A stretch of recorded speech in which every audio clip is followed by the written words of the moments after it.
Evening, everyone. Devin and Kenny here. We're going to give you a little insight, no pun intended, to how we mount the Edge Insight to our factory bezel. It's very simple. Everything you need is actually in these pictures right here. That's the Insight product itself and a gas bezel. Why do you say gas bezel? Well, the diesel bezel has a big hole here where the weight to start goes. We need that real estate to mount that guy. We're going to show you how we do that real quick, and that is by taking the mount that comes in the box here. We lop the ball off of it. We then unthread this guy, pop this apart, pull the mount off. Sorry about that.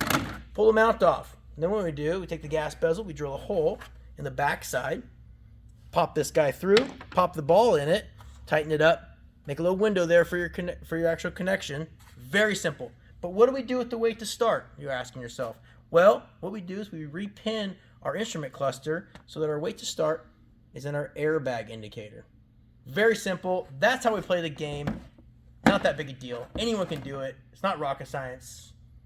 Maybe you, Kenny. Maybe you can do it. Probably not. I got a brick nose. Oh, that's right. You do have a brick nose. Yeah, you can't do it. Anyway, everyone else except Kenny and people like that.